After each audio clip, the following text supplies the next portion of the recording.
Assalamualaikum warahmatullahi wabarakatuh. Di sini kami dari kelompok 4 akan mempresentasikan hasil diskusi kami tentang konsep beban.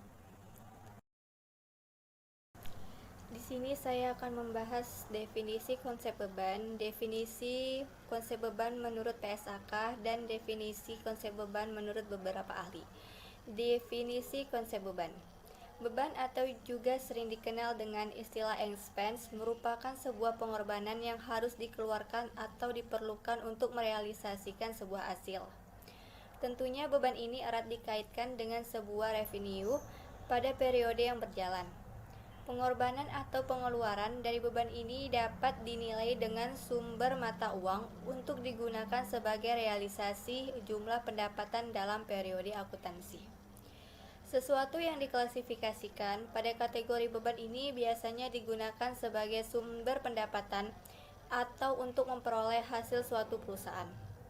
Seperti halnya dalam akun laba rugi yang terdapat beban sewa, listrik, gaji, atau penyusutan. Beban atau expense ini akan mengurangi pendapatan dan akan menghasilkan laba bersih dalam perusahaan sebelum digunakan untuk membayar pajak. Beban juga bisa digunakan sebagai standar penurunan manfaat suatu ekonomi dalam satu periode akuntansi yang berbentuk kas keluar. Namun, seiring berkurangnya aktiva untuk sebuah pengeluaran tidak menyangkut atau berimbas pada modal. Dalam hal ini, diambil kesimpulan bahwa istilah beban dalam akuntansi digunakan untuk mendapatkan sebuah aset lainnya.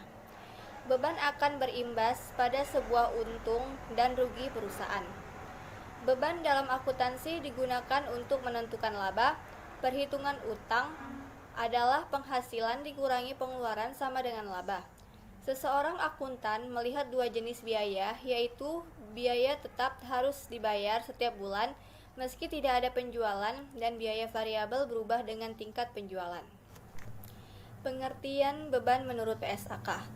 Beban atau expense adalah penurunan manfaat ekonomi dalam suatu periode akuntansi dalam bentuk pemasukan atau penambahan aset, atau penurunan kewajiban yang mengakibatkan kenaikan ekuitas yang tidak berasal dari kontribusi penanaman modal. Pengertian beban menurut beberapa ahli.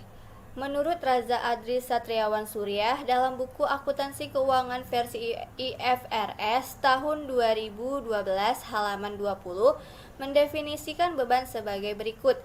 Beban atau expense adalah penurunan manfaat ekonomi selama satu periode akuntansi dalam bentuk arus kas atau berkurangnya aset atau terjadinya liabilitas yang mengakibatkan penurunan ekuitas yang tidak menyangkut pembagian kepada penanaman modal. Definisi beban mencakup baik beban yang timbul dalam pelaksanaan aktivitas perusahaan yang biasa maupun kerugian atau loss. Menurut Harnanto tahun 1992, beban atau expense adalah penurunan manfaat ekonomi selama satu periode akuntansi dalam bentuk arus kas atau berkurangnya aktiva atau terjadinya kewajiban yang mengakibatkan penurunan ekuitas. Saya Muhammad Afadai ingin menjelaskan tentang klasifikasi beban. Pengakuan beban menurut klasifikasi ekonomi diatur dalam SAP 12 tentang laporan operasional. Klasifikasi ekonomi pada prinsipnya mengelompokkan berdasarkan jenis beban, yaitu klasifikasi beban pada pemerintah, pasar dengan beban pada pemerintahan daerah. Sumber konsep beban ada 3, yaitu beban penjualan, beban administrasi dan umum, dan beban lain-lain. Nah, kemudian ada karakteristik beban. Ada 4 karakteristik beban di dalam akuntansi. Yang pertama itu penurunan aktiva. Penurunan aktiva adalah beban yang timbul karena terjadi transaksi yang mengakibatkan pengurangan atau penurunan aktiva atau menimbulkan aliran keluaran manfaat ekonomi. Dalam hal ini, Pemakaian aktiva mengakibatkan timbulnya beban karena telah habis untuk pengiriman barang atau diberikan perusahaan sehingga tidak merasakan lagi manfaat ekonomi aktiva tersebut. Pemakaian bahan baku yang barangnya belum terjual belum lagi bisa dikatakan sebagai beban, tetapi biaya. Dan apabila sudah terjual, baru dapat dikatakan sebagai beban, karena pemakaian aktiva yang digunakan untuk segala keperluan barang tersebut. Nah, yang kedua itu ada operasi utama yang berkesinambungan. Tidak semua penurunan aktiva dapat menjadi beban. Agar terjadi, maka harus ada kegiatan utama perusahaan yang kontinu. Kegiatan utama perusahaan adalah yang berkaitan dengan proses produksi dan pengiriman barang. Sebagaimana berlaku untuk pendapatan, pengertian operasi menunjukkan kegiatan operasi yang merupakan elemen statement aliran kas, yaitu operasi, investasi, dan pendanaan. Sedangkan beban adalah penurunan aset yang berkaitan dengan operasi dan bukan dengan investasi dan pendanaan. Nah, yang ketiga adalah kenaikan kewajiban. Definisi FASB yang menyatakan beban sebagai kewajiban cukup tepat, karena secara konseptual semua hal yang dikeluarkan untuk kepentingan proses produksi dan pengiriman perusahaan secara terus-menerus dinyatakan sebagai beban. Kewajiban terdapat suatu keadaan di mana perusahaan telah memanfaatkan barang dan jasa, namun sebelumnya tidak mengakuinya sebagai aset atau belum mengakui kewajiban atas penggunaan barang dan jasa yang dikuasai pihak lain. Hal tersebut menimbulkan keharusan perusahaan tersebut harus membayar atau melakukan pengorbanan ekonomi di masa datang, sehingga timbulnya kewajiban. Misalnya jasa pengiriman barang yang belum dibayar oleh perusahaan, namun jasa pengirimannya telah dinikmati perusahaan dan menimbulkan pendapatan. Dengan demikian, beban untuk pengiriman harus timbul dengan kenaikan kewajiban. Nah, yang terakhir itu yang keempat, memakai pendekatan alokasi beban. Sebuah pendekatan yang dipakai untuk menentukan beban adalah alokasi atau percadangan untuk periode yang bersangkutan. Konsep matching membentuk dasar akuntansi akrual sesuai IASB atau kerangka AASB dalam paragraf 95 yang menetapkan bahwa perusahaan dicatat pada laporan laba rugi yang berkaitan langsung dengan biaya dan pendapatan.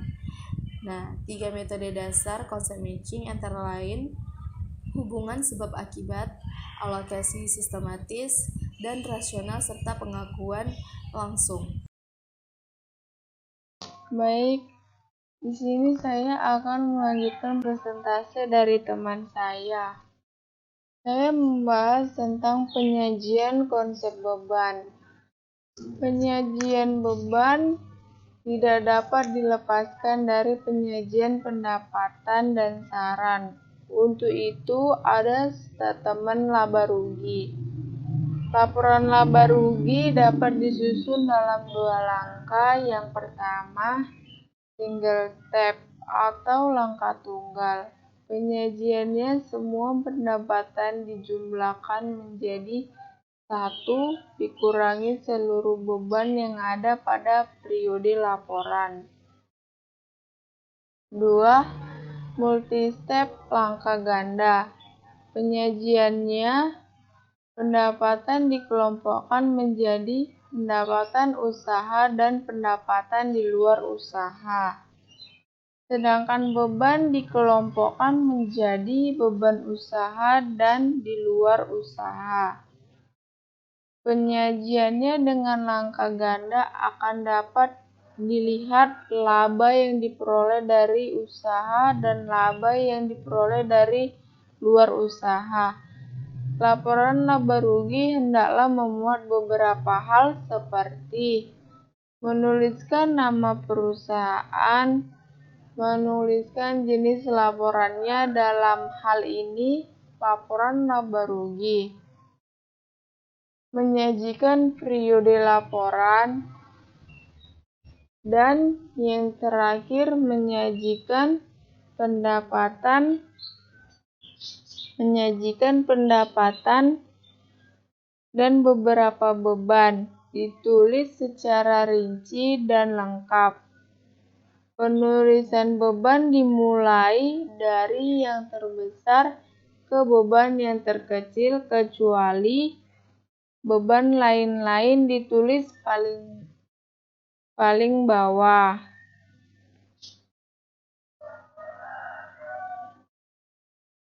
Dalam mengetahui hasil kinerja yang dicapai oleh perusahaan atas tujuan maupun kegiatan usaha dalam suatu periode tertentu, yang menggambarkan seluruh pendapatan yang diperoleh dan biaya yang dikeluarkan dan dibebankan, apakah memperoleh laba atau kerugian, maka harus dilaporkan dalam penyajian laporan laba rugi dalam perusahaan.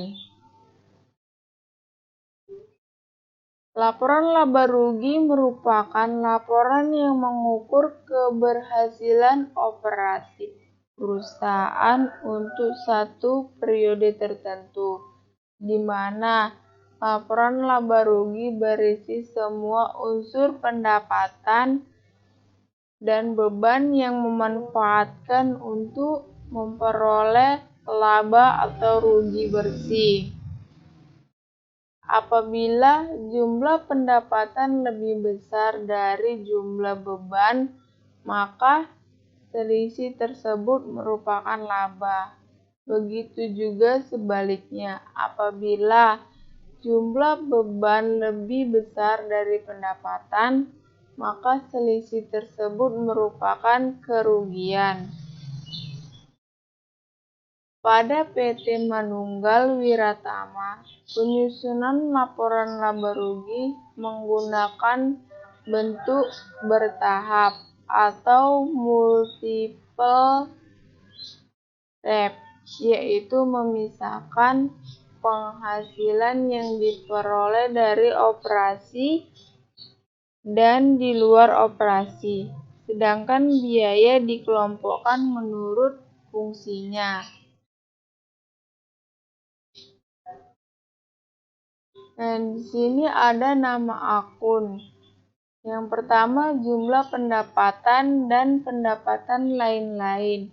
Pada tahun 2013 berjumlah 358 miliar 25.942.051 rupiah. Sedangkan di tahun 2014 358 miliar 346.726.421 rupiah. Yang kedua, jumlah beban biaya dan deposito dan amortisasi. Pada tahun 2013 berjumlah 5.738.452 rupiah. Sedangkan di tahun 2014 5.730.89452 rupiah. Yang ketiga, laba atau rugi sebelum pajak 352.287.852.599 rupiah. Pada tahun 2014 335.969.969 rupiah.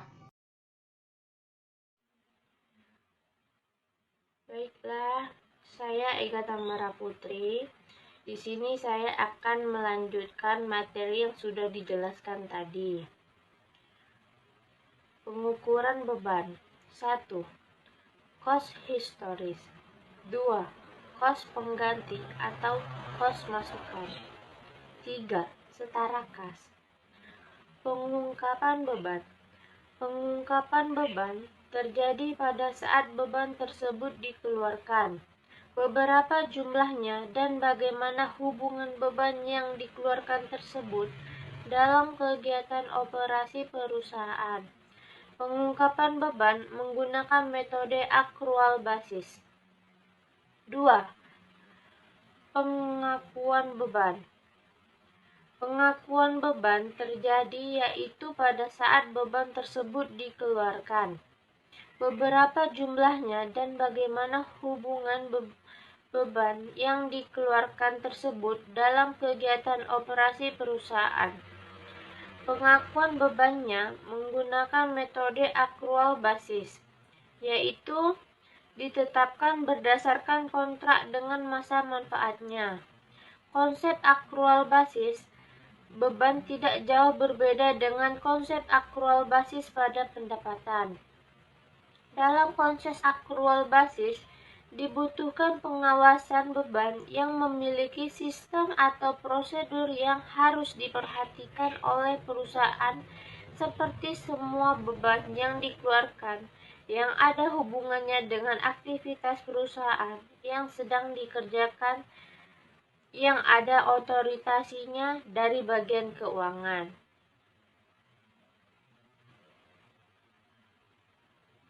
3. Pengukuran beban.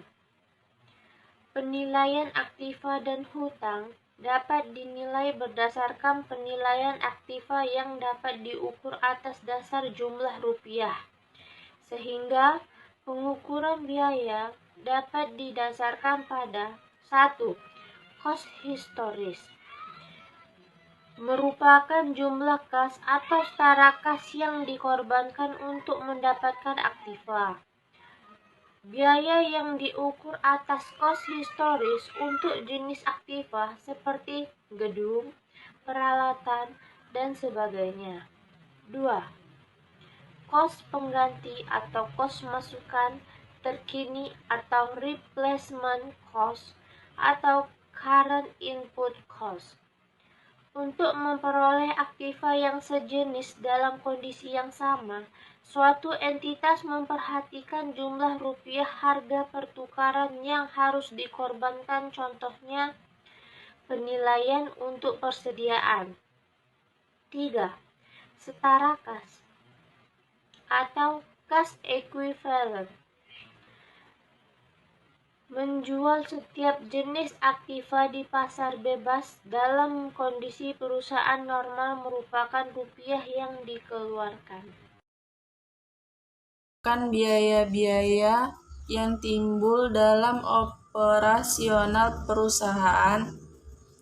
3. Menunjukkan hasil-hasil yang diperoleh di luar operasi perusahaan yang diikuti dengan biaya-biaya yang terjadi di luar usaha pokok perusahaan. 4. Menunjukkan laba atau rugi insidentil sehingga akhirnya diperoleh laba bersih sebelum pajak pendapatan dan kemudian dikurangi dengan pengenaan pajak hingga diperoleh laba sesudah pajak atau laba bersih.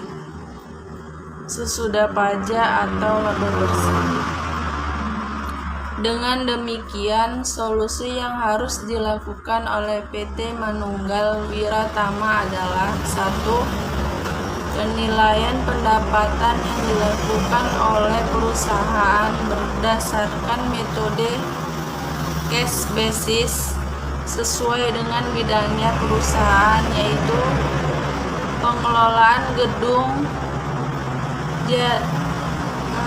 Jadi semua pendapatan yang berbaur dalam gedung dimasukkan ke dalam pendapatan perusahaan.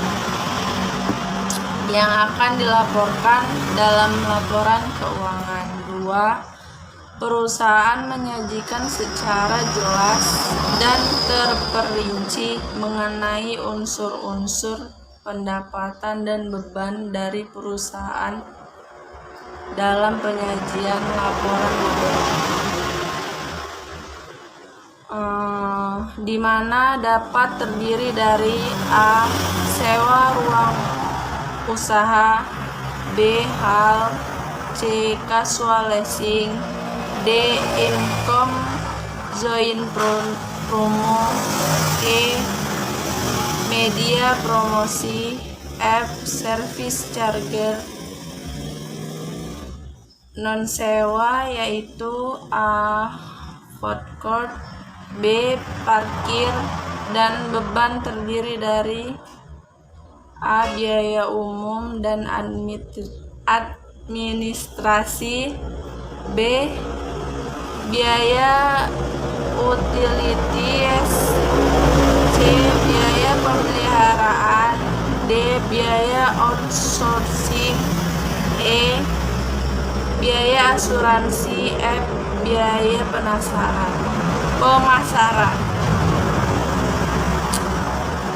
Demikian hasil dari presentasi kelompok kami tentang konsep beban. Kami ucapkan Assalamualaikum warahmatullahi wabarakatuh. Laporan konsep beban dari hasil analisis laba bersih tahun 2013, 264 M, 215, 889, 449, dan laba bersih tahun 2014, 264 M, 462, 476, 977, di mana pendapatan tahun 2014 358 M, 346, 725, 421 lebih besar dari pendapatan tahun 2013 358 M 025942 Hal ini disebabkan karena beban ataupun biaya pada tahun 2014 5 M 730 089452 lebih rendah dibandingkan dengan tahun 2013 5 M 738. Setelah dikurangi pajak sebesar 25% dari hasil analisis dapat dilihat penyusunan laporan laba rugi pada PT Manunggal Wiratama telah disusun sesuai dengan standar akuntansi keuangan, di mana dalam penyusunan laporan laba rugi telah disusun secara rinci dan jelas, sehingga pengungkapannya telah informatif maupun dalam perincian pendapatan lain-lain dan biaya lain-lain disajikan secara jelas, sehingga para pengguna laporan dapat dilihat ataupun mengevaluasi dengan jelas sumber pendapatan maupun beban dalam perusahaan, sehingga pihak manajemen dapat menilai dan mengambil kebijakan untuk menentukan kegiatan ataupun hal-hal apa yang dilakukan selanjutnya yang dapat meningkatkan pendapatan perusahaan. Dari hasil mini riset ini, dapat kami simpulkan, konsep beban dalam akuntansi selalu mengarah pada pendapatan, karena hasil pendapat bersih yang diterima oleh perusahaan tergantung berapa banyak beban yang dikeluarkan. Beberapa ahli telah menyatakan beban itu penurunan manfaat ekonomis suatu perusahaan karena ada sesuatu yang dikorbankan dalam mendapatkan aktiva tersebut yang disebut dengan beban. Setiap perusahaan memiliki beban yang berbeda tergantung apa yang dibutuhkannya.